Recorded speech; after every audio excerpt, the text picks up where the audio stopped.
Okay. Welcome to Word of Mouth. What's up, everybody? We're so pleased to have you back here joining, listening, enjoying your restful podcast listening time, hopefully. I don't know what you're doing. Christmassy time. It's getting real close to Christmas. Getting real cozy. Hey, who's that voice? Yeah. What's that voice that What I the just heck? heard? Who is that Sorry, speaking? did I talk out of turn? No. Guys, we're really stoked. We have a guest here with us, Miss Kristen Hall. It's me. What's Kristen up? Hall. We are here on Word of Mouth with Kristen Hall today. I guess brief intro. Kristen, I would call you maybe a serial restaurateur, something like that. Maybe something like A that. staple of the Birmingham food scene. Well, maybe so, yeah. Something like that. Something like that. A dreamer and a doer. Yeah, come on. Of some form. Come Love on. that. Well, Kristen, we're stoked to have you on. We kind of want to just start at the beginning. So maybe where'd you grow up? Are you from Birmingham? How'd you land here? I'm not from Birmingham. I grew up in Dalton, Georgia. So like the foothills right underneath. Carpet capital of the world. Why does everyone say that? Well, because when you drive past your town on the road, Well, there's nothing else there. y'all except- say it Yeah. in very large letters. In very Dalton large claims letters. it. Exactly. I don't personally claim it, but maybe I don't personally claim Dalton. So, Right. but yes, I grew up in Dalton, carpet capital. This is of right the outside world. Chattanooga, right? Right outside of Chattanooga. And then I moved to Birmingham to go to Sanford. Wow, So- no way. I know. I was going to say we both went to Sanford. Sometimes we're surprised when we realize that other people went too. Like, Yeah. didn't lot of people go. Will Drake went? Will Drake went, and That we surprised me. We are like, Anna. Yeah, Hana, Okay. like that blew my mind. that's a surprising one. Yeah. Yeah. You That's know, I funny. mean, we all turned out okay. Hey. I mean, I hope so. At least that's the hope, right? Yeah, if we're talking about the three of you guys, you've all been really impactful in the city. Well, So there you go. There we go. So, not traditional Sanford types, I don't Yeah. think. But, when people say, you went to Sanford? I go, yeah, I did. What did you study there? I graduated with a pre-med biology degree. Wow. Yeah, so No That's what I way. would have guessed, probably. thanks so It's much. a through line from, pre-med to, baking. To baking, yeah. I was actually, somebody asked me this morning what my degree was in, and I was like, pre-med biology, and they were like, okay, that's weird, but, Yep. That's You know? hilarious. and then I did a master's in public health and public policy Wow. At UAB. at UAB. Come on. Um, Number 1 public health school in the country. There you go. Right? Yeah. And then I worked at the School of Public Health for 4 years after that. Wow. And then I worked at UAB in the School of Medicine in fundraising, community relations, kind of marketing, storytelling, all those sorts of things for a period of time. Wow. Yeah, That's crazy. it is kind of crazy. So where does food and baking come into your life? Sure. So my first jobs when I was like 15 all the way through college were in hospitality, but I never intended to, obviously I was planning on being a doctor, so Yeah. that wasn't a long-term strategy. But I started baking with my daughters in the summer of 2013.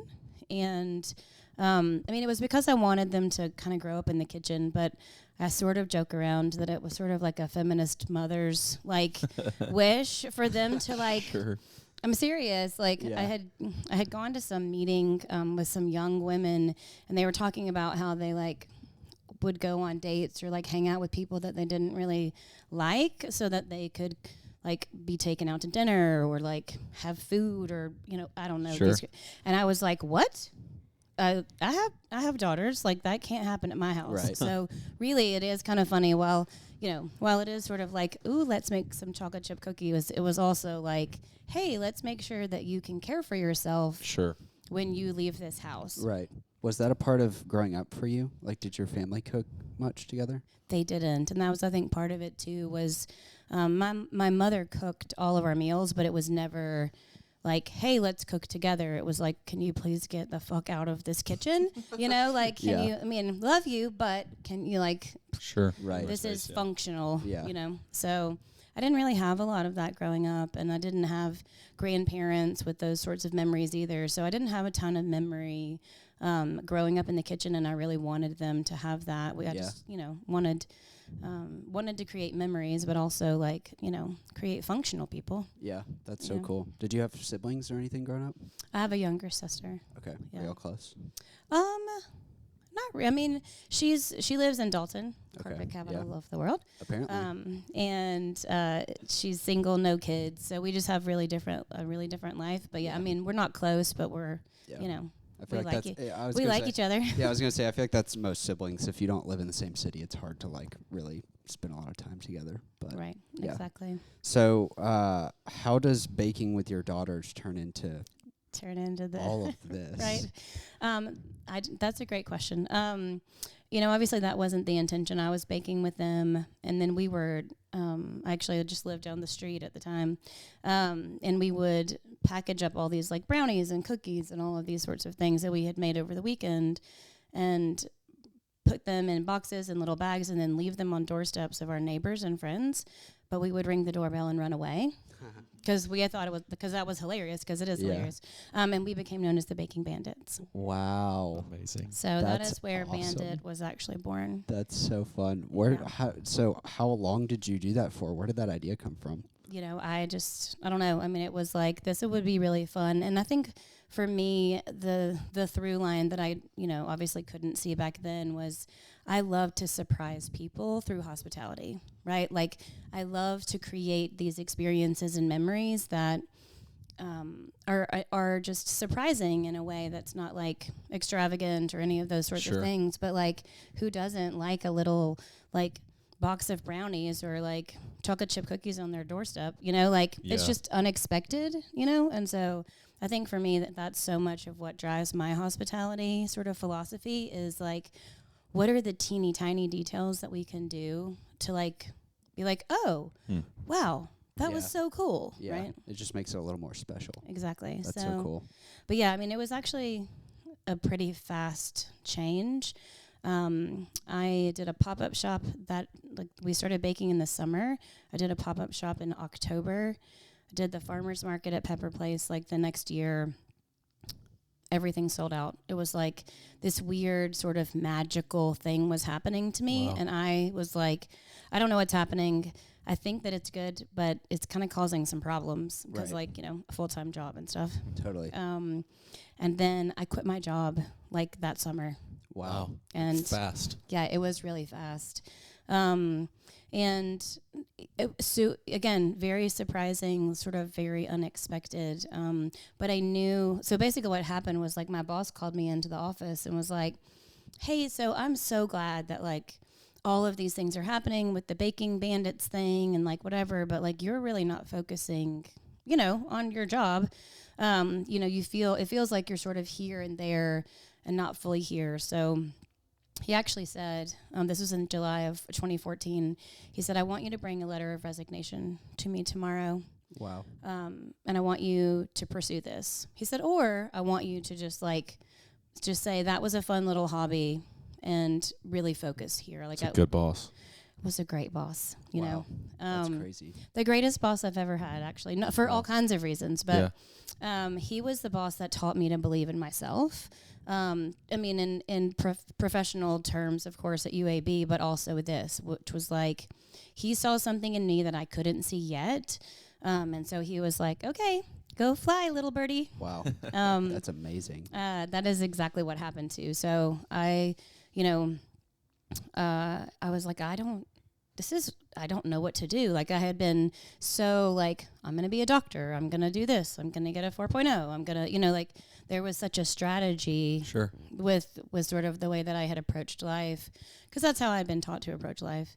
And then this thing was happening to me and I was like, I don't know what's happening, but I knew that I would regret not leaving.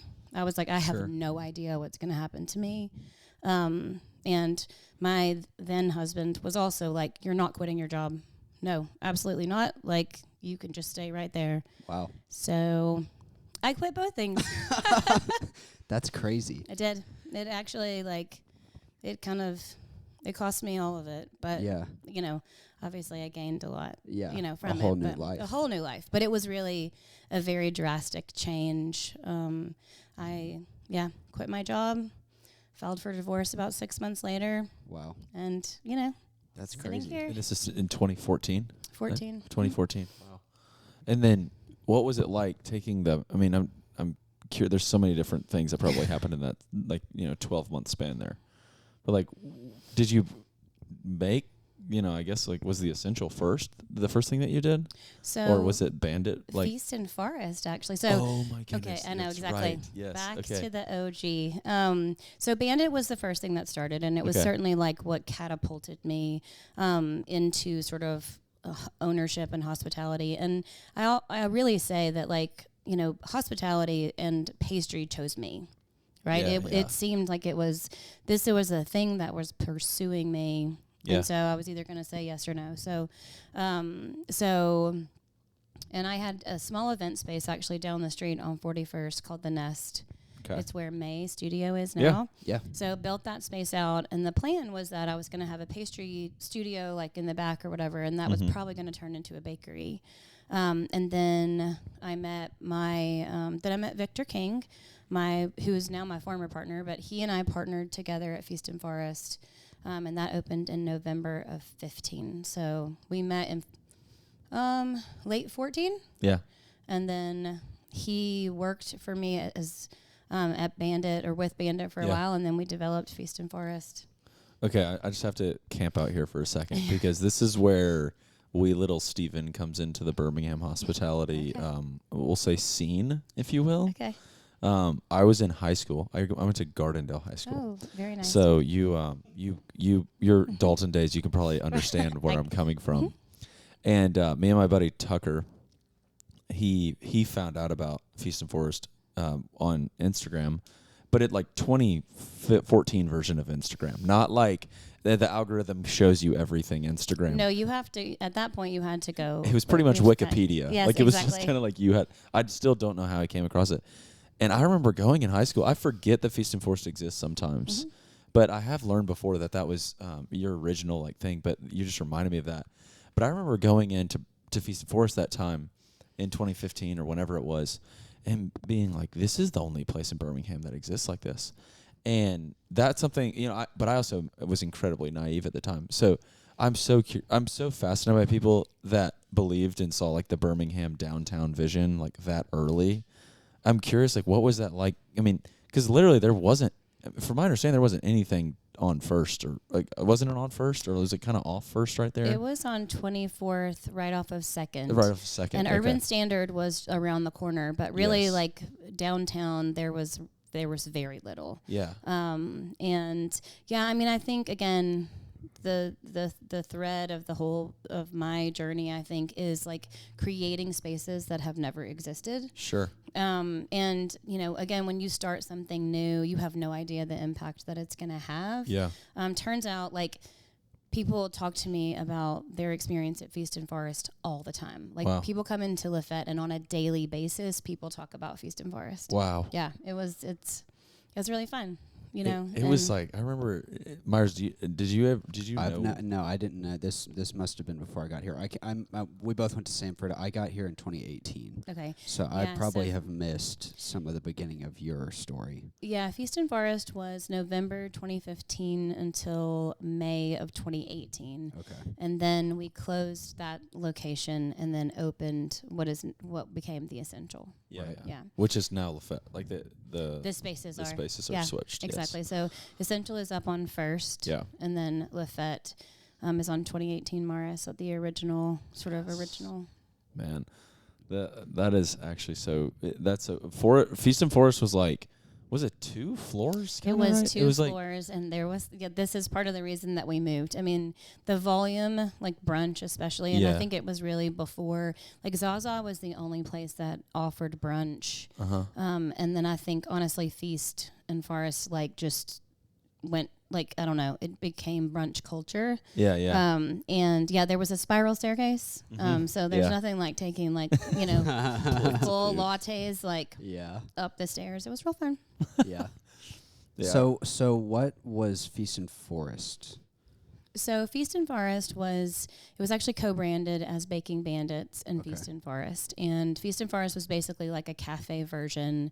It was just like a downtown cafe. We offered breakfast, we offered lunch, and then we offered brunch on the weekends. And then we had a full pastry case that was really sort of what Baking Bandits was. Yeah. And so it was like this hybrid neighborhood cafe, coffee shop, bakery. Okay. Yeah. Cool. It's kind of reminds me of like Chattanooga, like the time period of like that Chattanooga cafes are like stuck in. Yeah. That was kind of what like Feast and Forest was doing in the appropriate time of like In the appropriate 2014, timeline. Right, yeah. exactly. I actually would agree with that. I was Yeah. in Chattanooga recently, and I was like, this does kind of feels like a little 2015. like, Yeah, Feast and- maybe Feast 10 and years Forest. old. Yeah, maybe. exactly. But it was like the primo like hipster movement time, and I feel like Feast and Forest, even like the blank with the big the amper sandwich, the huge ampersand. like that was just yes. so. I mean, it just struck a nerve. Like it scratched an itch.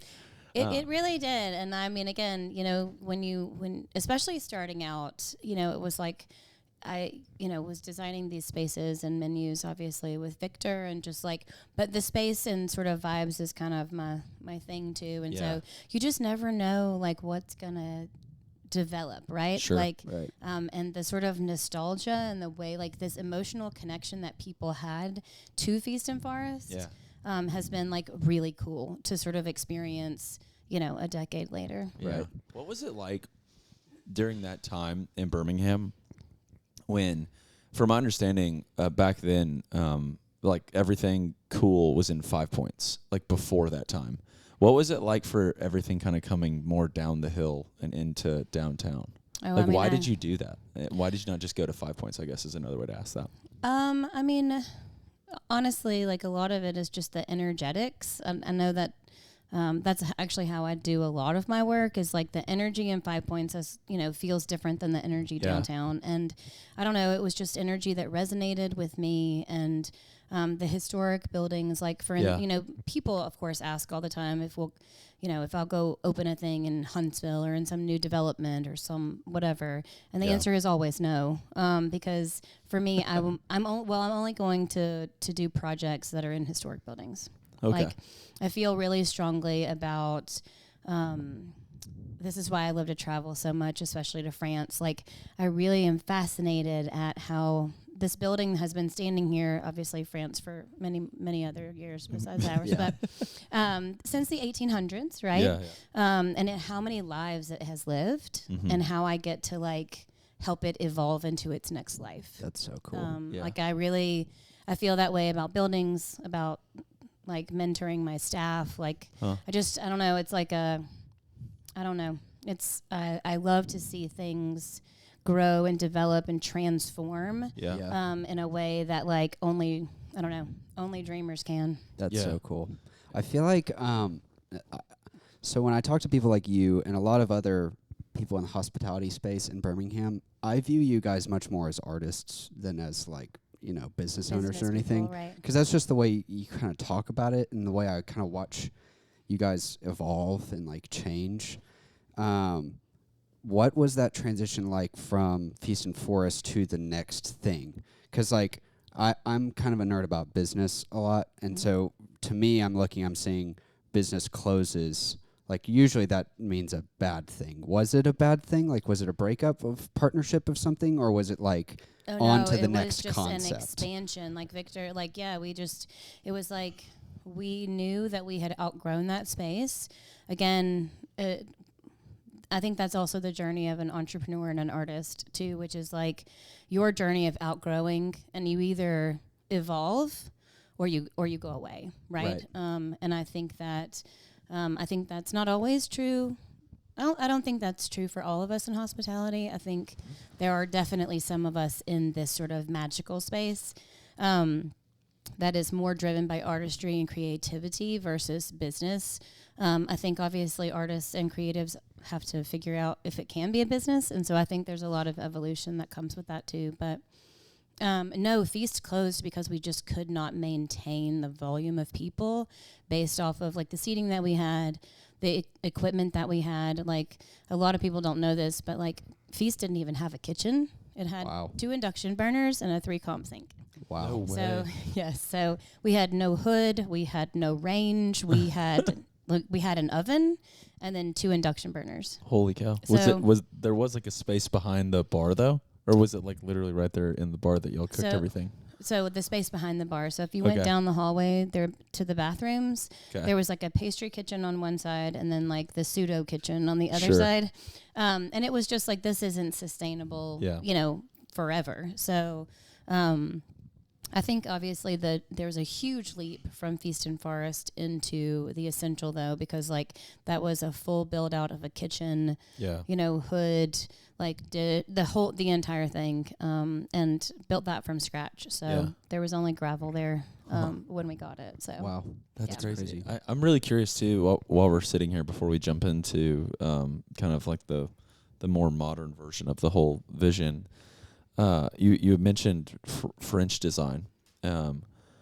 Like surely you had to be influenced by some sort of international trip or international like something to get into all this stuff. Had you traveled much until like before this part of your life? I hadn't. Really? I mean, I had been to Europe like a couple of times, but again, I grew up in a really like I don't know. I grew up in a family that didn't travel at all.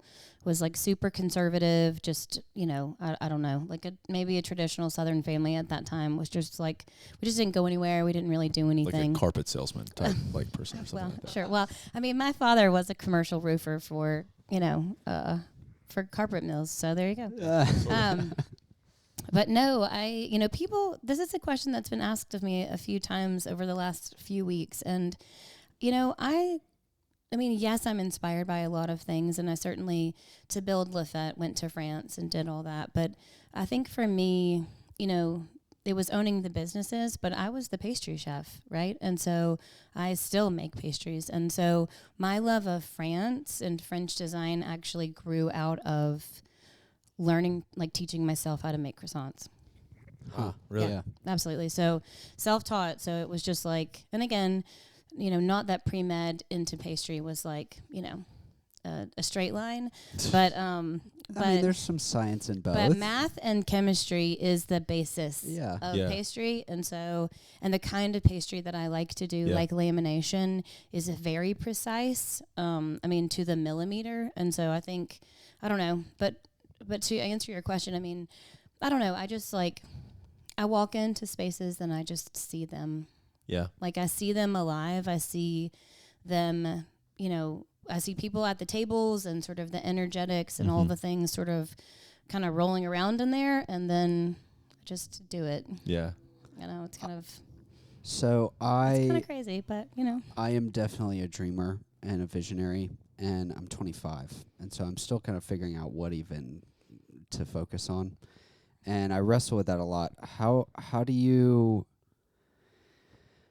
figure out what to work on? Do you just do you dream about very specifically hospitality stuff, or are you dreaming about everything? Like, where does the vision come from? What kind of guides that? Yeah, I mean, I dream about all of it, I think.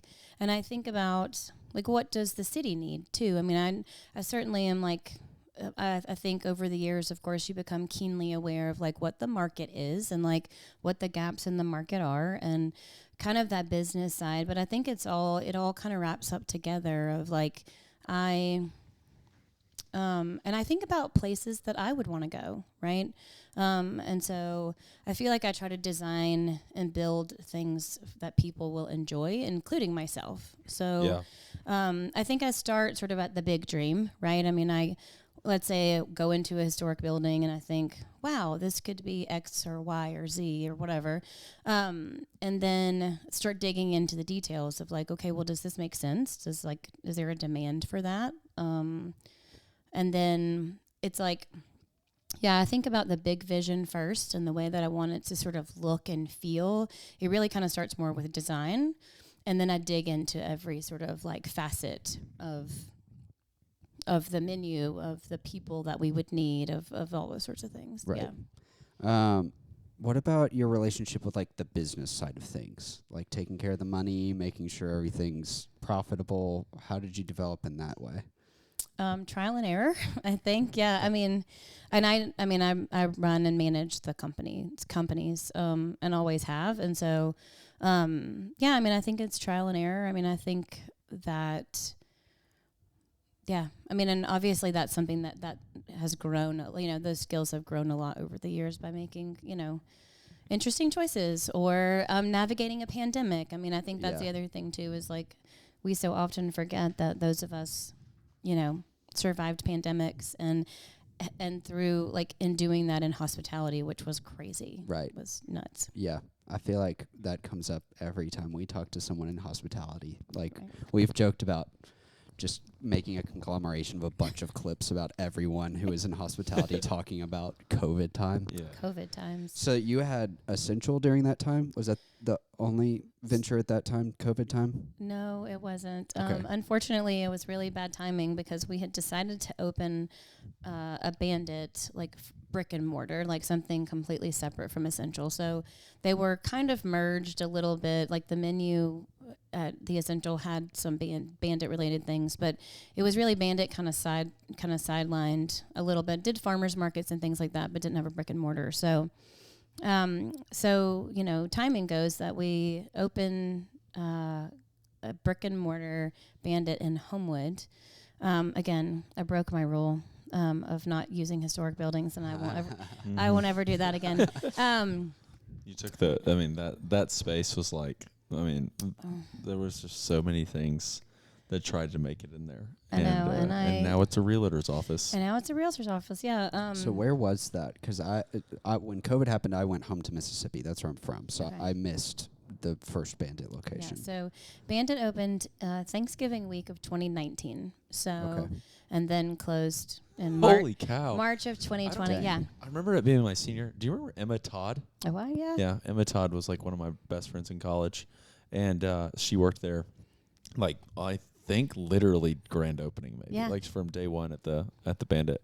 I don't think I remembered it being. It was so literally everyone open for feels like 4 months. yeah, people think, oh, it was there for such a long time, and I was like, it was there for like 100 and change days. Wow. Right? The pandemic hit, and so we had Essential downtown. We had Bandit and Homewood that had literally just opened. And killed it for. I remember before COVID, it was like line Crushing. all the way around. Yeah. It was crushing. But then like everybody went home, right? Yeah. So like almost all of our staff were in college, and so everybody went home, and it was like, well, there's no way that I can we can't manage this store in a downtown location. They're not anywhere close to each other. And obviously we had no idea how the pandemic was going to roll Right, out, right? sure. So honestly, It was not 2 weeks. it was not 2 weeks. Yeah, it was not 2 weeks. And so, honestly, I think that year and just that phase of business ownership is when I learned to trust myself. Right. I think up until that point, it's like you have successes, but you're like, was that just luck? Is was it all that going to just fall luck? apart? Like, is it going to fall apart? Like, Essential was doing really well and Feast did really well, but like, there's always things to navigate, and there's never enough money to be had. Really, it feels that way, and so, but in 2020, I was like, okay, I'm going to start making swift calls. And I think that for me professionally was like a huge turning point. Yeah. And I think has become probably one of my greatest skills in terms of navigating things now, which was, I was like, it's not going to make it, right? Like, we can't do both of these things. And so really almost like within the first 2 weeks, I sent an email out to the landlord and just said, hey, I don't think, we're not going to be able to keep this door open. I don't think, or like whatever. It was like very definitive. Yeah. We are not going to be able to reopen at this location. How can we move forward? Right. Wow. And it was great, especially at that time. So because nobody knew what was going on. So this landlord happened to be like pretty reasonable, right? And so it was like, okay, well, here's your buyout of whatever portion of your lease. Mm-hmm. And then we just close the door. Wow. And I just think, I don't know, I think we all spend. You're pretty early to the party on a good move there. Yeah, for real. Because I worked at Caveat like before the pandemic, and it was like, nobody knew how long it was going to last. Literally no one. And there was a few times they tried to reopen and it didn't really work out, and staff was just like so weird. Well, and I think that was the challenge, which was, and again, sort of making decisions for Essential, which was what created so much stress was this or this, this or that, this and this, if this, then that. It was like, it was just this like mental fuckery of like, what are we going to do today? And so it was like, I talk a lot to my team now about emotional debt and mental debt, and how we can work together to really sort of reduce our mental debt through systems and through those sorts of things, and in the way that we operate the restaurant. But that's what made it so weird, because it was like so much decision fatigue, but mental debt. And so it was like, actually, just no. What do you mean by mental debt? I want you to talk more about this, because I think this is amazing what you're talking about right now. So mental debt is not just what we have as business owners, but just as humans, right? And we spend a lot of time in our minds weighing out options. Yeah. And it's because we don't trust ourselves. It has nothing to do with one option is really better than the other one. I think if you get down to brass tacks, most of us know the answer. Sure. To pretty much every question. I wouldn't say all questions, right? Like, you got to get to know yourself. You have to do your shadow work. Sure. You know, you have to understand why you do what you do. But I think we spend so much time going back and forth in our minds about what we should do when we should just move. I don't want to say swiftly and without thought, of course. Like, it has to be with compassion and kindness to ourselves and to the people that it affects. But, like, we know the answer, right? And so for me, like, I teach this a lot, just about reducing our mental debt. Like, how much, like, if we moved just a little more confidently in ourselves, knowing that I would rather make a decision and be able to move on with my life than, and maybe I make maybe not the best decision. I mean, the hope is that you do, but that you just stop spending so much time just like spinning your wheels. Yeah. Sure. Right? Like, do you want to do it or you don't want to do it? Right. You go or you don't go. Right. And I just think I think we would all do so much more with our lives if we would just stop thinking about stuff and just doing stuff. Yeah. Yeah. And I think, I don't know, that's for me, like, that's where I just go, just do it. Yeah. Right? And, you know, the world is not going to fall apart. And honestly, if your world does fall apart, then also good. Yeah. You know, like, it's still going to be okay. it's actually still going to be okay. Yeah. And like, when things close or when they open or when they end or when they begin, all of it's really good. Yeah. Mm-hmm. Like, all of it is really great. And so for me, I think when you can find the freedom to do that in your life personally and professionally, man, like, the universe just like opens up in a way that that you can't get to until you sort of learn this piece. That's awesome. Do you have I'm curious, do you have any examples of systems that you implement in your restaurant, like that's like kind of the fruit of that ideology? I'm just like, I kind of want you to nerd out a little bit right now. I mean, I'm a real nerd, you guys. No, I mean, I think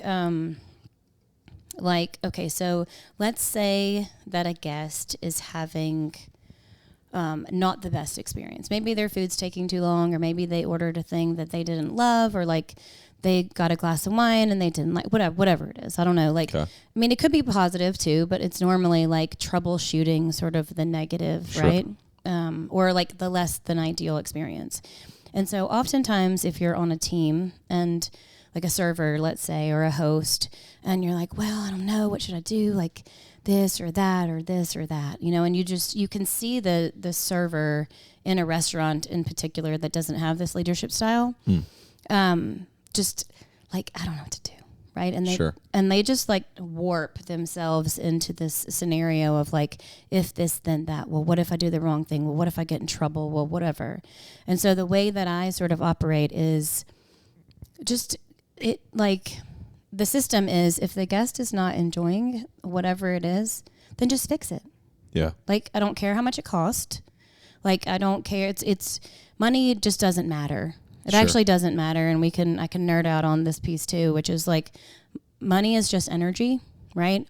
And when your energy is aligned, the money is there. So but that's how I run the business. And that's how I sort of like teach the team, which is like, so many people say to me, like when they join the team, like, well, I just have never, like, whenever I've worked somewhere before, like if I gave somebody something for free, or like, I didn't ring something in on time or like whatever, I would get in trouble, right? And so it's this trouble aspect of things, right? And so it's like, no, I want everybody to be able to feel like they are empowered to make decisions. And I think that's what the system of like reducing mental debt is about, is the freedom to make choice, the freedom to say, I'm going to use my best judgment here, okay?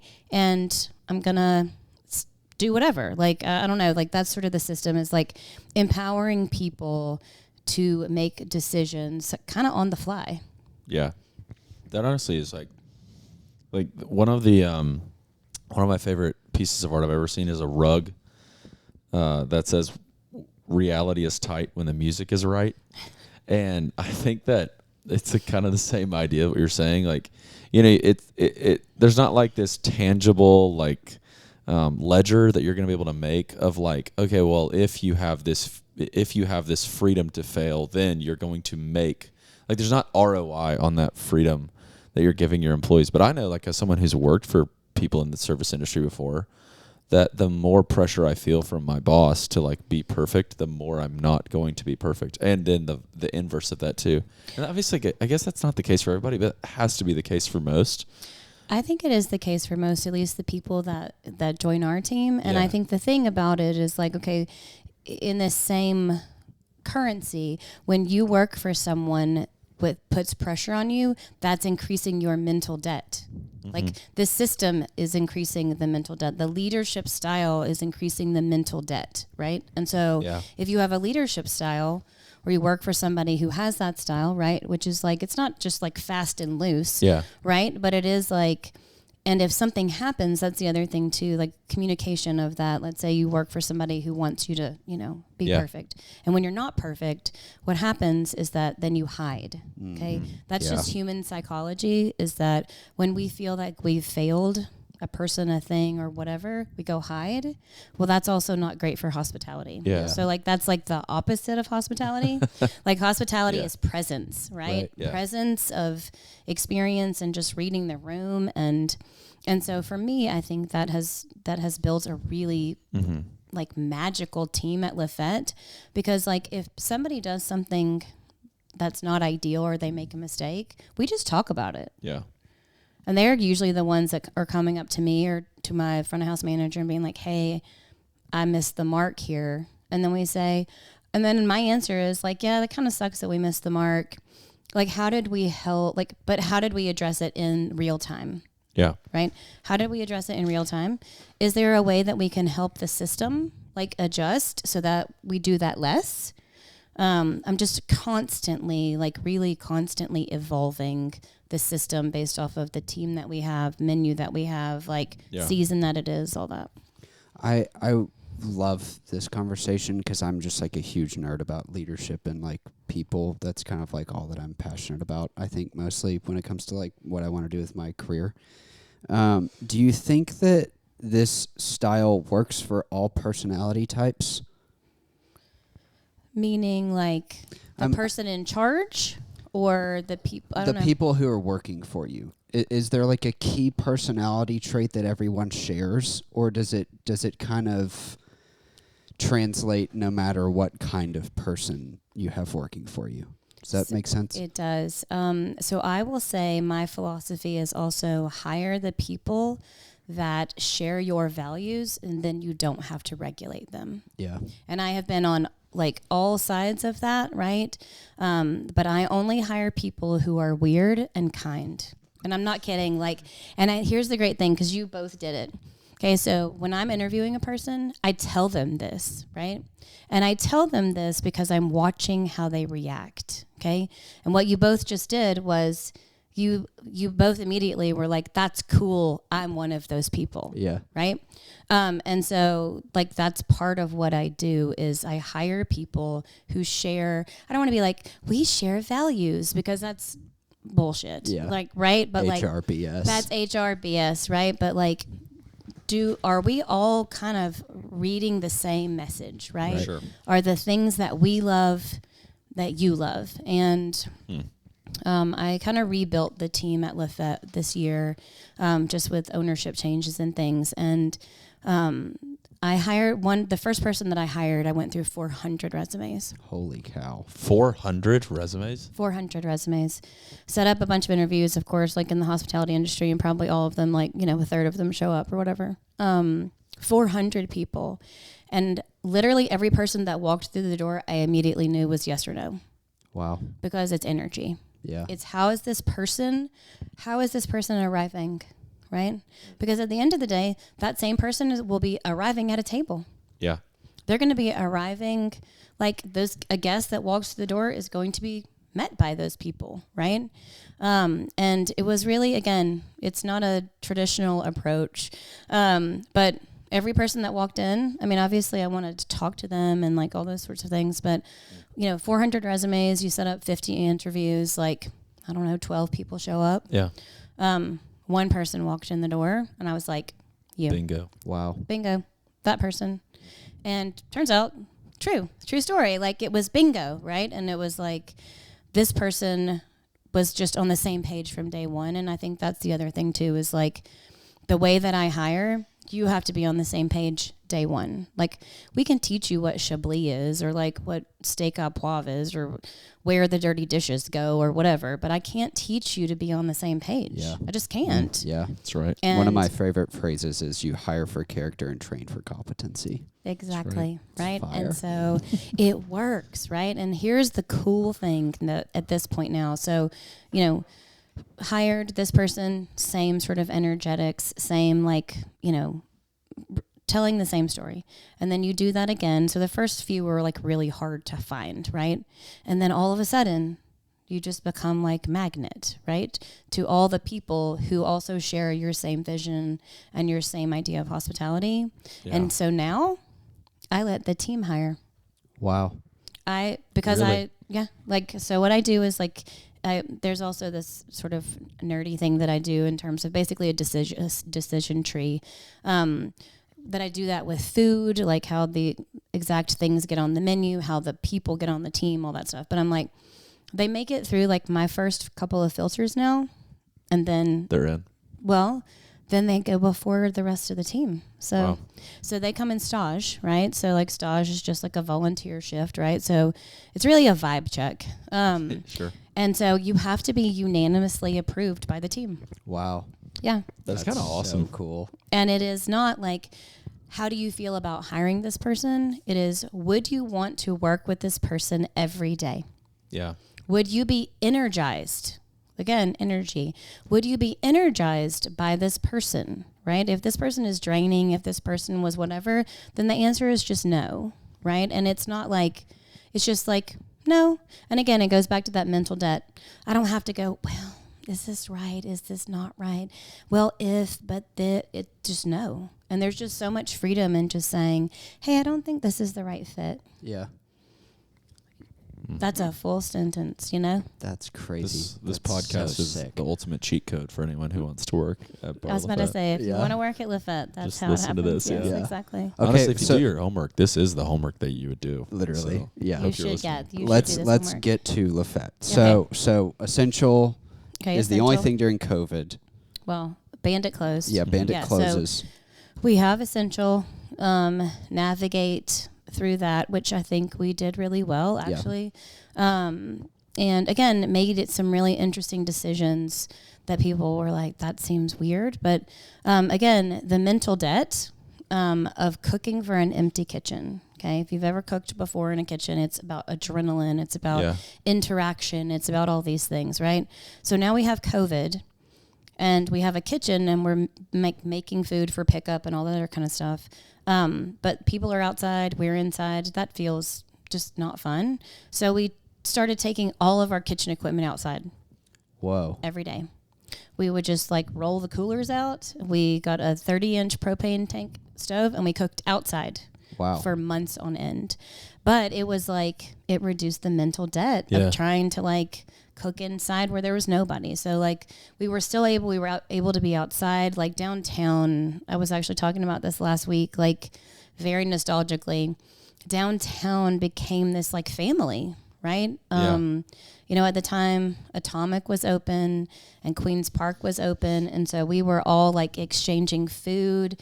And of course, it was like the wild, wild west of like liquor pickups on those, you know. So we were just like dropping boxes of food and picking up like drinks or whatever. And it was just like this really, I don't know. I mean, obviously, COVID was challenging for so many reasons. But again, like in other moments of stress in life, like if the community comes together, it ends up being something even greater than itself. So it was super fun. That's awesome. So we navigated that, and then Fete, at the time Bar Fete, began to sort of like really kind of gain, I guess, mental interest for us. Like, and again, my love of France had really sort of exploded over that almost decade of making pastries. So went to France a couple of times, and Bar Fete was born. Wow. Yeah. So when did the new Bandit come along? Because there is a Bandit patisserie now. There is a Bandit patisserie now. So we moved from Homewood. We moved all of the equipment to a space actually that was right next door to the Essential. So basically you have Cayo Coco. Yeah. Then you had the Bandit, and then Pilcrow in the basement, and then Essential was next door. So we moved all of that equipment for the pastry over there, and then just did wholesale work, farmers market work, and then pickups up until April of this year. So we signed a 5-year lease. So in April of 2020, and then it expired in 2025, and opened a new store 2323 First Avenue North. Yeah. That's like the Bandit Forever home. Yeah. So then Fete comes That's where you along. met Julie Louis-Dreyfus. That is Well, at the Isn't that where you met her? I didn't actually meet Okay. her. Who was there? I went in, and I your was there. employees were Yes. talking. Maybe you were there. I don't know. But y'all were talking about how she had been in like an hour before me and my wife showed up. yeah. This So is Elaine from Seinfeld. Yeah. If anyone Right. doesn't know that name for some reason. yeah. So we opened when Bar Fete opened over on at 22nd and First, where the Essential is now. Bandit had like a tiny storefront that was like 300 square feet. Yeah. And so we operated out of that tiny space until our new space was ready. So, but yes, Julie Louis-Dreyfus was there. So pretty fun.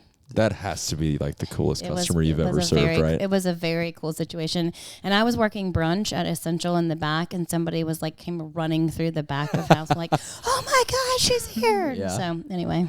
That's So awesome. that's cool. freaking nuts. Is there any other like famous people you've ever served? Not really. I mean, not anybody that's like In Birmingham. super like interesting to Yeah. me. I don't Alexander know. Shannara. Like, Right. Yeah, exactly. I hope not. Mayor Woodfin. I had a friend Now Randall Woodfin is a dear friend of mine. Yeah. So yeah, he's been a I was regular gonna say, for I a feel long like time. he hits all the restaurants Yeah, downtown. absolutely. Will you give us, like, as you're the first person that we've ever met that knows him, Oh. what in your words, what is he like? I mean, he is so magnetic, right? Like Yeah, he's sure. just like the eternal optimist, very magnetic. Of course, he is a political figure, so like Sure. you know, that comes with the territory. But I think I mean, I really like him. Wow. Yeah. And I will say too, I mean, like if I need something or if I'm having some sort of issue, I just call him and he figures it out. Straight up? Straight up. That's awesome. Yeah, That's he's like sick. he texts me back and says, "Call this person." And I say, "Yes, chef." You know? How did you meet him?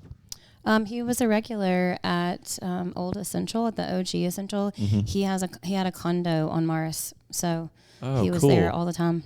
Wow. Yeah, Makes sense. He's a cool guy. Makes sense. Yeah. He lives on Morris. I know That's rad. exactly. All the cool kids do. I'm curious, just to double click in on Fete one more time. So you went to France, and then that's kind of what, like, birthed that idea. Like, what do you think? I guess, like, why did you think that you needed to do more with Fete when you had Bandit and the Essential already? Like, what was like the specific, like, I guess, like, idea that kind of like you wanted to satisfy, or the itch you wanted to scratch with Fete originally? Sure. I mean, I think originally, I think even now more than ever, like it was like a wine bar meets a French bistro. Like we didn't really have anything like that. Like you have, and at the time, I mean, you have Golden Age wine bar, which is great, right? Yeah. And then you have Chez Femme Femme, Okay. And like, I wanted to sort of like merge Yeah. a little bit of both of those pieces with very different energy. Right. Sure. Again, it's all about energy and Yeah. vibes and like how you feel when you're there. Like, I just want to create spaces where people feel like they just come alive, you Yeah. know? And I think for me, that's what Paris is and was. Huh. Like, Yeah. my goal with Le Fete is that I want to translate the way that I feel in France to the way that you feel on Mars Avenue. Wow. Yeah. Yeah, it is. It's the conglomeration of like all the things that I love about Paris. But if you've ever been to Paris or some of like larger European cities, it's all about energy. Yeah. right? Totally. There's just like a vibration. buzz. There's a buzz that like happens there. Yeah. And all the choices that I make at Le Fete are for that reason. Yeah. Love that. Yeah. What you've kind of touched on a couple other restaurateurs and stuff. What's it like? Is there a sense of competition between yourself and the other bakers and restaurateurs, or is there a camaraderie? What's that relationship like? I think it's a little bit, I mean, I wouldn't say it's particularly competitive. I mean, I know that there's history of competitive nature in hospitality in Birmingham, but I don't feel that. Sure. I mean, I think, again, if you can really dial into like what you're offering the city, then I don't personally think I'm competing with anybody. Right. Right? I mean, of course, there are a limited number of guests and lots of restaurants that you can choose. But everybody does different things, right? And there certainly is a sense of camaraderie. I mean, I think everybody kind of goes about their day and those sorts of things. Like, but if I needed something or like I had a question or whatever, I'll just call somebody or text somebody. So I don't think that it's necessarily competitive. I don't want it to be competitive, Right. that's for sure. Right. What do you think are like your top three Oh, yeah. If you have to go out to eat, restaurants where are you or, going? Oh, or where am I coffee going? Oh, where am I shops? going to eat? Yeah. Okay, let's see. I am going to go. Okay, I'm going to go to Chez Fom Fom, but I'm going to sit at the bar. Of course. Okay. Again, the vibe, right? So I'm going to go to Fom Fom and I'm going to go, sit at the bar. And I know this sounds really, I don't know what word I would like to describe this, but like I often only go to places that they know me and I know them, right? Like, Yeah. so you get to sort of, I'm going to be really careful with my words. It's nice to just go hide in public, right? And so sometimes when you go places and you own a thing or like people know you, then you're constantly answering questions and like, those sorts of things, which I deeply appreciate, right? But sometimes if I'm having dinner, I just want to go hide, right? So I choose places where I can go hide, like just hide in plain sight. It's really nice. So I would say the bar at Fom Fom. I think, so recently, have you guys been to La Pierre yet? No. No, but my cousin works there in Atlanta. Okay. So I've known those guys for a long time, like back in Alpharetta. Yeah. And they just opened here. And They're open now. Like they're officially. open now. Oh, Officially let's now. know. Okay. It is so good. Really? Like, it's incredibly good. So I've been going there, like not a ton, but my daughter is pescatarian. And so Oh, cool. they have a ton of seafood. So that makes it pretty easy. And then, gosh, where am I going? That's high praise. I was curious. I hadn't heard anyone say anything about it. I love a piece, I think is how you pronounce it. Appice? Right beside Yeah, it. A piece. And but I had not heard anybody talk about La Pierre yet. So It's so good. that's high praise. Yeah. Yeah, and I like, again, I think that those guys, I think the owner, his name is Louis, and the chefs there, I don't know, they just are doing the same kind of thing that we do, right? Like they do it for the same reasons. And so, I don't know, I just like to support people who are doing, who love hospitality in the way that I love it. Mm-hmm. So I would say La Pierre. I'm probably going to June and getting a cappuccino. Of course. Glad I picked right. I know. I was gonna say, I when I walked in, I was like, okay, good job. Yeah. So I would say, and I'm a creature of habit, so I'm gonna cappuccino there. I don't know. Those are great spots. I mean, I like Bottega. Like, I love going to Golden Age and Mountain Brook in particular, and just like getting a 50-50 board and a glass of wine and just like hanging out. Oh yeah. All right. So whenever, let's like do a little, vintage version of this. Okay. Whenever you were a little Sanford girly, Oh gosh, where did you work at? You said you worked in service industry. I did. Where did you choose to work at? And also, like, where were you eating at in college? I don't. The more embarrassing, the better, in my opinion. Okay. Yeah. Thanks so much. So where was I eating? Where was there to eat in Birmingham? Then I'm not answering that question, so don't ask. I already know that question. I worked at J. Alexander's. Oh, okay. Yes, and so it's really interesting because like myself and my front of house manager have a ton of corporate experience, and I'm really fascinated at how corporate restaurants, obviously they're the ones that make money, right? And so I tried to take a lot of the systems, like working there was crazy, right? Like there was a literal lineup, and you got inspected. Like your uniform was inspected. Wow. Like your server book was inspected with the exactly 3 pins and exactly 5 5s and exactly 10 1. Like it was like very intense. Wow. But I kind of loved it. And it's kind of funny, but because it was a job at the time, it wasn't really like I'm not here for passion or hospitality. But and before that, I worked at Chick-fil-A for 3.5 years. It was my first job. So it's a great day at Chick-fil-A. That's awesome. Honestly, all the best have to do it. It's like, I mean, I literally started working there on my 15th birthday. And I worked there for a really long time. But yeah, so that's where I was working. I'm trying to think, like, I was probably eating in the Sanford Calf, actually. I lived on, nothing very exciting. I'm trying to, I'll think about this vintage version because Birmingham has changed a lot. Now, I will say I was celebrating at like Bottega Cafe. I was eating at the Garage, actually places that I still go. Like, a sandwich at the Garage cannot be beat. Oh yeah. Like a pizza on the patio at Bottega, is exactly what you want forever. Perfect. So, I spent a lot of time at the Garage. That's awesome. I have come back around. I just ate there for lunch today. This is Today? going to be today's sponsor of the video. I have found myself going back to Birmingham Breadworks the past 2 weeks. And the weather right now, there's just soup and sandwich is just so nice. And I don't really know like where to get a soup and sandwich at besides Birmingham Breadworks in downtown. Well, right before I came here, I was at El Barrio getting soup. So Really? they have, so I get their chicken and rice soup.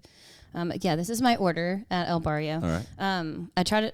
I go there probably once a week, especially when the weather's like this. But a cup of soup, jalapeno cornbread, a 2-ounce queso, right? Because just eating a whole queso, whatever. But you get just a little 2-ounce queso, cornbread, and chicken and rice soup. Wow. That actually sounds So like that is exactly what I did before I got here. Wow. That's fantastic. Definitely. If you catch me there next week, you know why. Well, you're welcome. Okay, so talk to us about Michelin Awards. What's your relationship with Mr. Michelin, with the Tire Man? The Tire Man. I do have a selfie with the Tire Man now. Michelin. Gosh. How does that get started? Did they come and find you? Like what even? What is this? Right. Okay, so they announced, the Michelin Guide announced in, I think, April that they were coming to the American South for the first time. They had been in Atlanta in 2023 and 2024, but they had not inspected a single city outside of that. So like when you you might even need to give us more context than that. When you say the Michelin Guide. Yes. So it's the same company. Okay. Well, I guess it is the same company as Michelin Tire Company. And obviously the Michelin Guide, the Michelin star system, all of these sorts of things has evolved a lot over the years. But really it was like, hey, this is where you should travel. And you should travel on Michelin tires to get there, right? So it was just driving. It was like a marketing campaign that was brilliant, first of all. Second of all, has become like a cultural icon. Cultural icon, just like a fascination. Anyway, yes. Yeah, what started out as like a nice little marketing pitch turned into like a whole world, right? So And anyway, I'll give you the rundown. There are, to my knowledge at least, this is what the Michelin Guide has told us. There are 31 inspectors that work full-time for Michelin, and they travel around the world visiting cities and inspecting restaurants. And they announced in April, I believe, that they were coming to the American South. And that is North Carolina. Go. Sorry, I'm just going to, because I've heard this tagline a lot, like they're coming to the American South for the very first time. Correct. And I'm like, there's literally food trucks in Thailand that have Michelin stars. It seems impossible to believe that Michelin has never been to Birmingham, Alabama before this year. Right. It's crazy. And so there is a part of it of, like, I think they focused obviously a lot of their work internationally first, or that's where they've spent most of their time. It is a European company, which would kind of make sense. That would make sense. Oh, I didn't know. Right. Okay. So, but correct. They had never been to the American South, and that included North Carolina, South Carolina, Mississippi, Alabama, Tennessee, and Louisiana. That is crazy. I said Mississippi, right? Yeah. Yeah. So never been there before. So they announced that they're coming. And all of us are like, what do you mean the Michelin Guide is coming here? Like, that was never a sin. Like, for the rest of this year, I've been like, Michelin was not on my bingo card, right? Right. That was not even in the realm of possibility for restaurants here. It's only been James Beard Foundation, right? It's only been James Beard nominations. That's the only thing that we've really sort of had in terms of like awards or whatever. So they announced they're coming. And I don't know how it worked for other people. And anyway, we got a notification sometime in the summer that requested some photography, wanted to confirm details of ownership, chef, all that sort of stuff. I know like a few people got that, not very many. It was called a photography request. I don't know. So we got that. So we knew that we were going to be inspected. No idea how. And they had not announced when the awards were. So, like, we were like, I don't know, is that this year? Is that next year? Like, because it was the award ceremony that was going to drive, like, a timeline. So it was like, okay, we got this request. I sat the team down, of course. We just said, okay, well, and I was very open with the team about it, too, which is like, we're getting inspected. Obviously, I don't know what that means. Yeah. They had given us 5 criteria, like it's published on the Michelin Guide website, of like what they were looking for. Yeah. Which is a little bit different than James Beard nominations or anything like that. It is completely chef driven, and it's all about the menu and the harmony of the menu, the ingredients of the menu, the personality of the chef as seen through the menu. So I think. Really? Yeah. So I think the criteria is very different. And so I think that ruffled some feathers in terms of like who got stars and why didn't anybody get a star and all of these sorts of things. Yeah. But anyway, so anyway, we got this like, hey, you're going to get inspected. I sat the team down and just said, these are the things they're looking for. But I guess the cool thing was like my team already knew that, right? My team knows me, right? And so we just, made sure that they knew exactly where everything was from, or like if they had any questions, who to go to or whatever. But, it was really sort of business as usual. Yeah. And the only thing was like, hey, if there's a guest or multiple guests that are asking a lot of questions, just let us know. Yeah. Because that's what, they ask a lot of questions. And so that they're basically inspecting whether the team knows the vision of the restaurant. Yeah. So anyway, that was happening, and then they announced that the first award ceremony was going to be in Greenville, South Carolina on November the 3rd. So we were like, well, we're going to know at some point. I don't know. And 3 weeks before the award ceremony, I got an email that said, congratulations, chef. You have been invited to the Michelin award ceremony. Wow. Yeah, it was pretty crazy. Is that the most exciting email you've ever gotten in your life? Yes, yes, I do believe so. Yes. I mean, it was, obviously it's very surreal. Like, Yeah. Crazy. That's so sick. Yeah. So I have a few different questions here. So when you got the photography request, was there a world where you had already been inspected? I think there could have been a world where we had already been inspected. Obviously, we were on a list, right? And I will say, like, when they announced that they were coming to the American South, like 2 or 3 different, like like I don't know. I don't. They're not necessarily magazines, but basically PR. We're like, these are our Michelin picks. These are our Michelin picks. And then there was this article that came out like right after that was like, these are the 6 chefs that have changed the Birmingham food industry. And I happened to be on that list, which was pretty cool. Sure. Because it was, Frank Stitt and it was pretty crazy. So anyway, so there had been a little bit of press. So I just assumed, obviously, that at some point we would be getting inspected, but nobody knew what that meant. Sure. So. And then whenever they came through the whole Southeast, help us understand, what award did you get awarded with? And then what is the difference between all the different awards? Sure. So we did get an award, which was actually quite surprising to me. So there are Michelin recommendations. So there's basically the Michelin guide that lists, these are our recommendations for restaurants in Birmingham. Okay. They're not starred.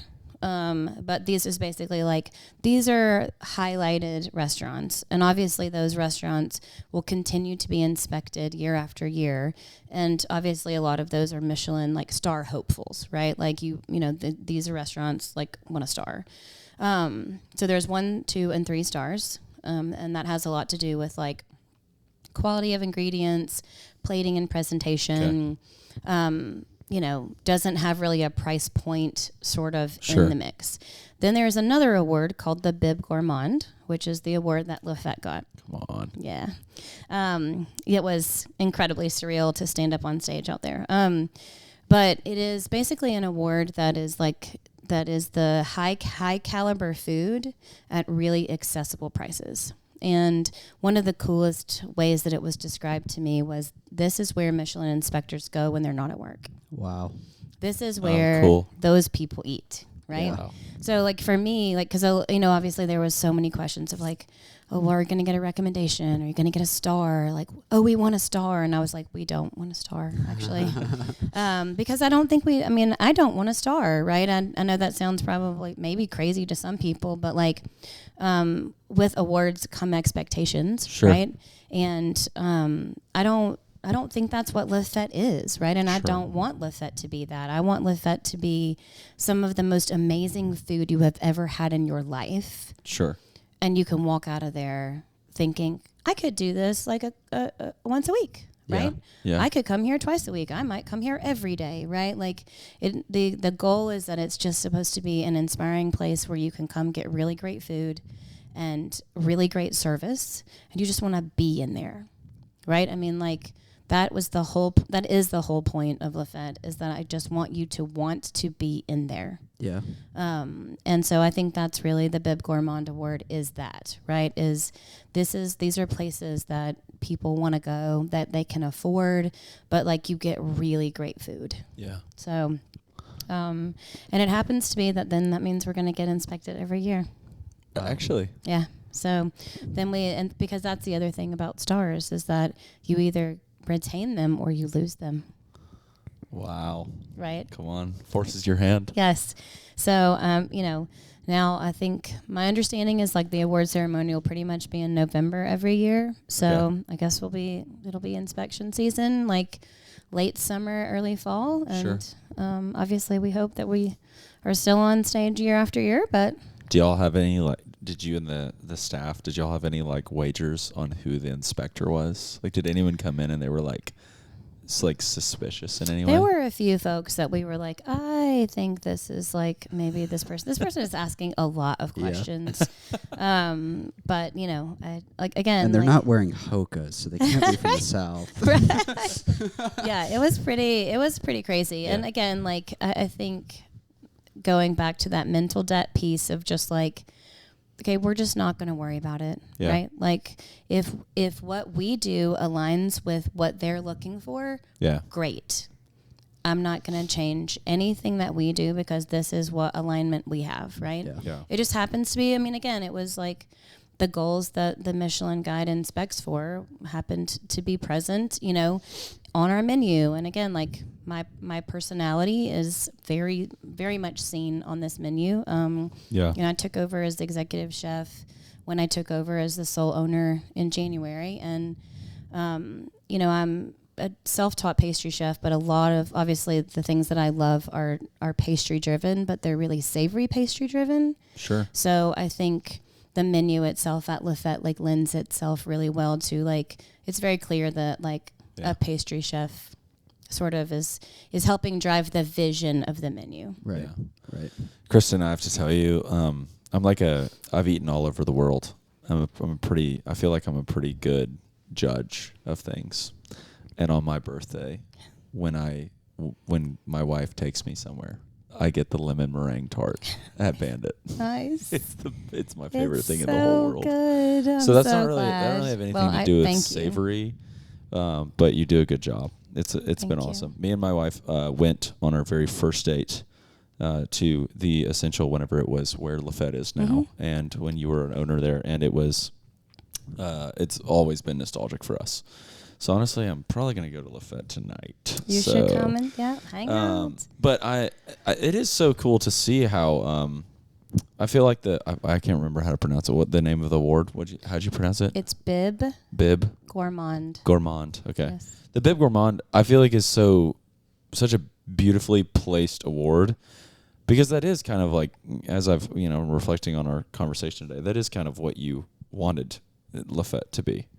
It scratched this itch in Birmingham, or it filled this like hole in Birmingham where you didn't want to be Chef on Fun, you didn't want to be Golden Age, you wanted to kind of do the two in this like, and I feel like that's exactly what it is. Because if it is like a Michelin 3-star restaurant, like you have to charge hundreds of dollars, and you would still do it, I'm sure, and it would have been awesome. But it is cool, like I don't know, I feel like, if I may, like I feel like very like that feels very authentic to me and my relationship with it too. So cheers to you for that. Well, It's been thank really you very cool to much. think about. Yeah, it's been like obviously a lot to reflect on, but I think that really has just continued to remind me that is the goal. Yeah. Was the goal, is the goal, will forever be the goal. Yeah. And to be, I think the other thing too is just like the team that we have at Fete is just so like committed to working with each other. It's not even like, we're all committed to working at Fete, right? It's like Sure. Fete has become like the team, right? Mm-hmm. Fete has become this experience that we all have every day when we show up for work. And I think that was the ultimate goal, going back to like what you were saying of like, it's people, right? And leading people. And I think I've been, over this last decade, been through a huge personal evolution. I mean, like extravagant evolution of a person. And obviously that's through really great things and some really hard things, but I love that I get to show up every day and help translate my experience as a leader to them, right? And how much easier my life would have been had I had a me in it, right? Sure. I mean, no pity party here, but like my family, love them. They're nice people. They really don't actually care too much about what I do. Like they are not like, people are like, oh, you must have this huge amount of cheerleaders and like people who are like, Sure. yeah, no, nada, right? That's just like was not my experience as an entrepreneur. And so I think for me now, I just want to be like cheerleaders for other people, right? Yeah. And I love that. I get to do that every day, right? And I know that sounds probably a little bit cheesy, but that's actually true. Is like helping people troubleshoot and revise and evolve like in the moment. I think that just, again, gives you so much more freedom to enjoy your life and be present. If you're constantly thinking about what you're doing and what you're going to do, then you'll never be present. And so I think that's been like just such a magnificent sort of gift. I think honestly that the Fete has given me is turns out like my cheerleaders are my team now and I'm their cheerleaders, right? Like to be able to stand up there and receive the award on behalf of the team. Yeah. Right. Anyway, just. I think that's awesome. cool. Like, one of the main reasons we started this podcast is because we were tired of people, and by people we were talking about ourselves. Like, we're tired of ourselves and a lot of people because of the internet. We have so many ideas and awareness these days, but no one ever actually does anything. So we were like talking about it, podcast equipment costs like $300 to buy. And we were like, let's figure out what our niche is. We also want to have conversations with people we never thought we'd be able to sit down and have conversations with. So cheers to you for that. Thanks for coming on. But also just in general, like, one of the reasons that this has become kind of our niche that we're the most fascinated with in Birmingham, being like the scene in Birmingham, is because I think it's fascinating that in Birmingham, like, one of the things that we noticed is if you were to open up a restaurant here and you don't care about Birmingham, no one cares about you. It's like this weird thing that people are like that family I here. love though. Yeah. Okay, yes. So I'm glad that you have seen this and felt this, because that's absolutely true. Like, Birmingham is such a litmus test for people who give a shit. Sure. Right. And and I love that, right? Because obviously I do. But I don't know. It is a fascinating place that like a lot of people that are like this, that are sort of part of that cadre of people, aren't from Birmingham. It's just that, like, we care so deeply. And I think you can see that people, obviously, so many of the guests that are on your podcast, these are the doers. These are the people who are the doers and the nurturers and the carers of this town. Yeah. And I don't know. I feel like, obviously, it could go open places, in other cities, but why? Sure. There's just nothing. I don't know. This community is just a wonderful, every market is complicated, but it's the doers, right? I get to look around and be like, oh, you guys are doing the thing, right? Again. And I think that going back to what you were saying is like, you have an idea, right? To start a podcast. So you just go buy some equipment and you figure it out, right? Like, that's just what you do, you know? And like, then you get to tell stories about how amazing and how ridiculous your experiences have been, right? Yep. It's funny. Whenever we made like our ad, like our original ad, we were like, word of mouth is here to save the world, because we had no idea what we wanted to make our podcast about. Yeah, we had no idea what we were doing. But I guess in a way we are still doing that. We're saving the world through, because if we don't celebrate like places like Fete, then other don't places celebrate the like, doers. People won't do. Yeah. Well, and again, that's the inspiration. Like, my goal is to be inspiring to people in that way of like, no, I did not go to culinary school. No, I did not go to pastry school. No, there's a lot of things that I did not do, but I didn't have to. And I think that like we all need to be reminded on a regular basis, me included, that like you just don't have to have all the answers. Yeah. Right? You have to be humble enough to pass your like fear of failure to just do it. Yeah. Okay, we have to do it. And you're going to make some mistakes, and you're going to have to figure out how to forgive yourself for making said mistakes. But then you just got to keep going, right? Yeah. And so I think that hospitality, food and beverage is like the epitome of like, keep going. Yeah. Right? That's so good. Oh. That's fantastic. Kristen, what's the future looking like? What's the dream? I mean, you've got a lot going on, and it's going pretty well. 1 million Lafettes on every single interstate stop in the whole country. I do have another project sort of really percolating. Yeah. Hey, well, if you want to share, like, we're over an hour 15 or 20 into the podcast, so only your real fans right. So. Let's see. Imagine if you could, I don't know, stay in a place downtown, like for a hotel stay or something like that, that might feel a lot like Lafette. Wow. No way. Okay. So hospitality in a little bit more of a... In a little bit more of a broad sense of what if I'm working on creating a larger space for people to experience the city downtown. That's awesome. Is awesome. I can't wait for that. You know, I got my license renewed this morning. And Tell us about Speaking of, tell us about your day. I was downtown, the downest of towns. That is the downest of towns. And I passed by the Tutwiler, and I thought to myself, man, the Tutwiler's cool. And then I was like, is it cool? Because it was like it was like run by Hilton, which like no hate to Hilton, I guess, but like, and then it was like I had this super corny like restaurant Harvest thing something in or there. other. Like it was like the sign was like so like it wasn't even Canva. Like it was like No, I was gonna say it's not picture Canva. art. Like it was like so corny. And I like looked in the window and it was like the ugliest restaurant furniture I've ever seen in my life. I could like see the restaurant. And I thought to myself this morning, wow, Birmingham needs a new Tutwiler. yeah. Well, it won't be a Tutwiler. But yeah, imagine, okay, so yeah, tell me, like, if you had friends coming into town that you, like, I don't know, that you really liked, you were like, where would you stay? Well, Airbnb. There's not an Even answer. now. Yeah. Exactly. So I think that I have curated a group of people that I think can answer that question. Let's go. So I hope I get to announce that in, the next few months. But again, finding things that Birmingham does not have and having, I suppose, the audacity to think that I can do them. And so Come on. I think that is my MO, is like, why not? You know? Somebody's got to do it. Love it. Somebody has to do it. If you had to, like, what do you think?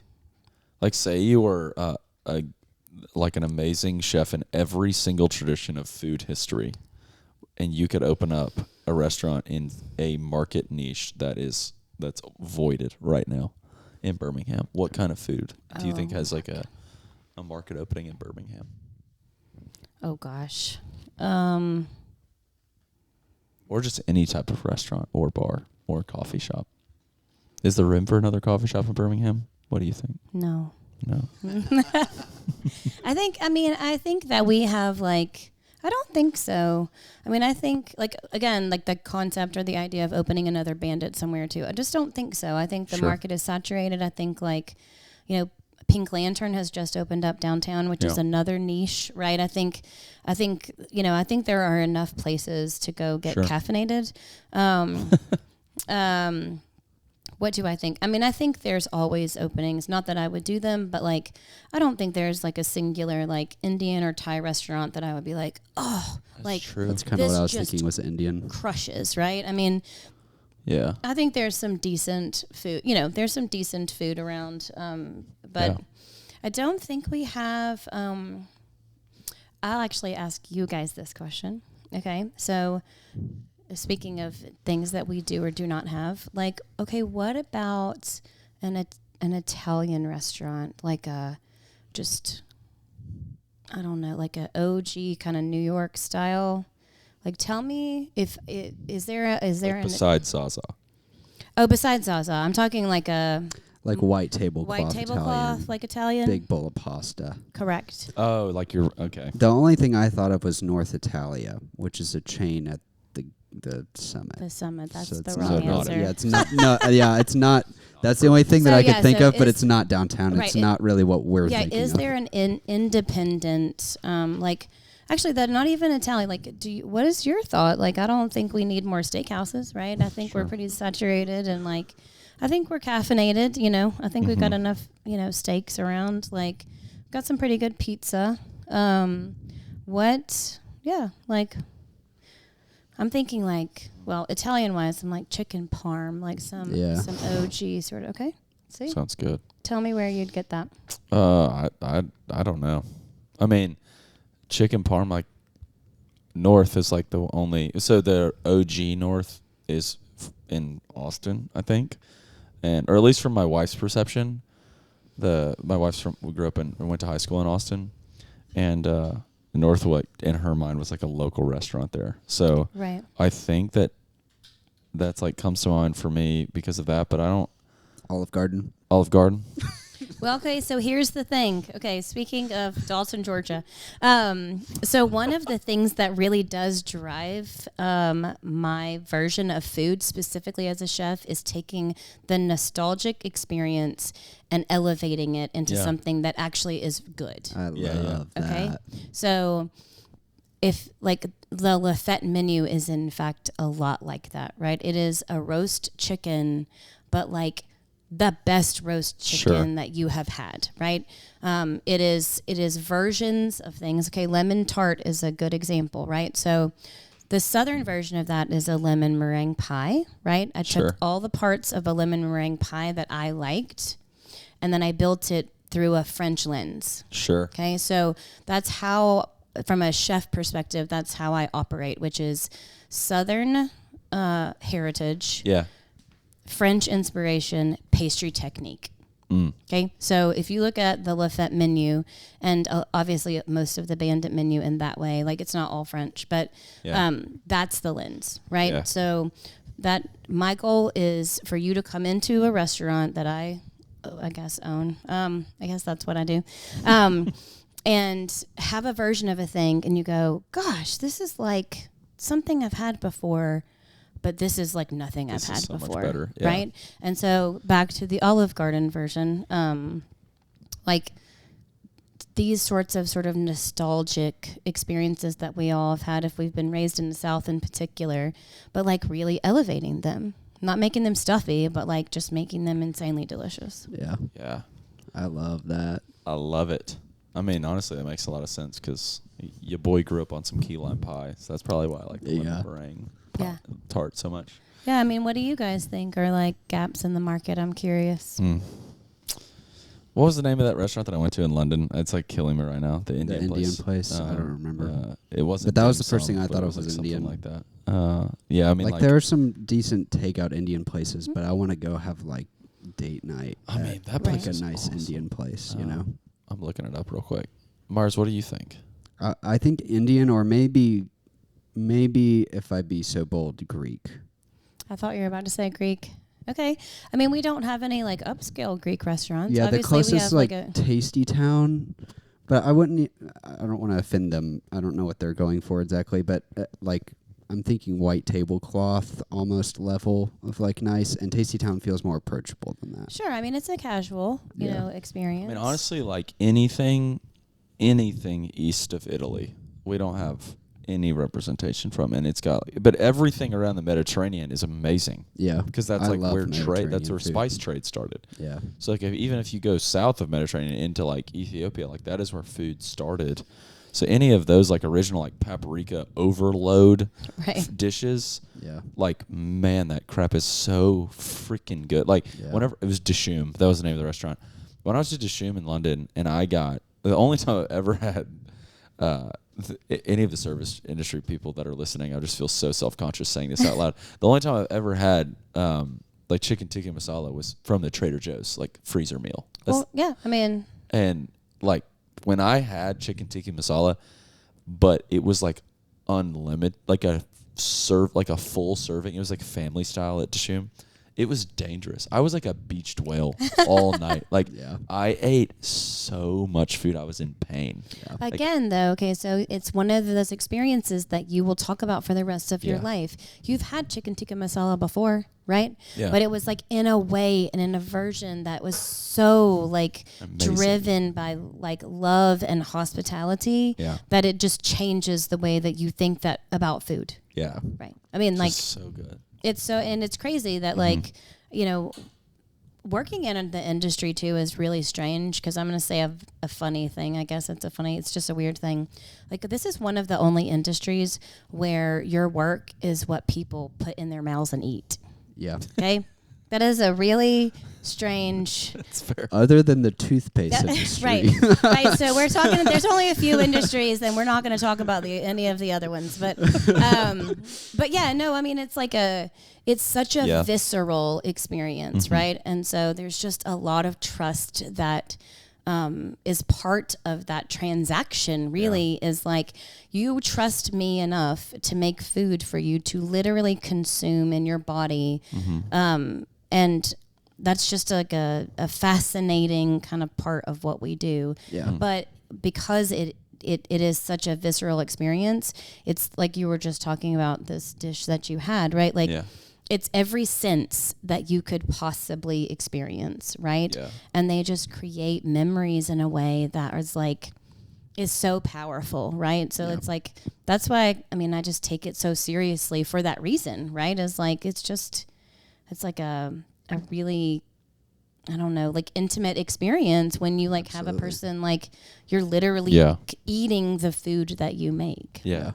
When you think about like the very first time the restaurant existed, it was because, I mean, it was probably even like odd to the people in like the village that were like, hey, you can come here and eat food that I'll just make for you and you don't have to make yourself. They were probably like, why would I ever do that? Like it wasn't even like born out of like the taste necessarily. It was just born out of the convenience of like, I want to serve you rather than, you know, you having to make your own. Like that's what you're paying for, I guess. Well, so it is like the service industry is literally just the heart and soul of it. And yeah, and I think that like you were saying with the rules you had for your employees, like that energy, like, you know, I don't know, like you get residual like energy from it, I guess. Well, and that's the thing, like it is a residual it's literally energy from a scientific perspective, but it's just like these residual sort of memories and energetics that go with it. And I just think that it's really fascinating. And so, you know, the word restaurant actually comes from the word to restore, right? And so I think that's also part of it too, is like it's a restorative practice, right? Like you come in from the cold outside, or like it's hot and it's just like it's a celebration of all the seasons and the experiences, the seasons you're in your life, the seasons that like we're literally experiencing. It's just like a fascinating model. That's awesome. Dude, this was awesome, Kristen. Yeah. I could talk to you for another hour and a half easily. I think we could probably talk for a little bit longer, yeah. Thank you so much. Well, thanks for the invitation. Yes. This is awesome. Yeah, it's been super cool. Plug yourself. Where should people go and find you? You can find me at Fete, which is a French bistro. We're open Wednesday to Sunday. You can also find me at Bandit Patisserie. Let's go. Let's go. They're all fantastic. Anytime, eat the best food you could ever eat there. Every time. That's the goal. Every time. Every single time. Kristen, thank you so much. This was awesome. Word of mouth, please, you Whammers, please continue to have fun listening. This episode should be coming out sometime right around Christmas. So yeah, a little bit before. I hope you have a great day with Daddy Santa. And, Papa Santa. Papa. Hope you get all your gifts you asked for. Every single one. And yeah, I guess for now, as they say in the not carpet industry, but the furniture industry, cheers.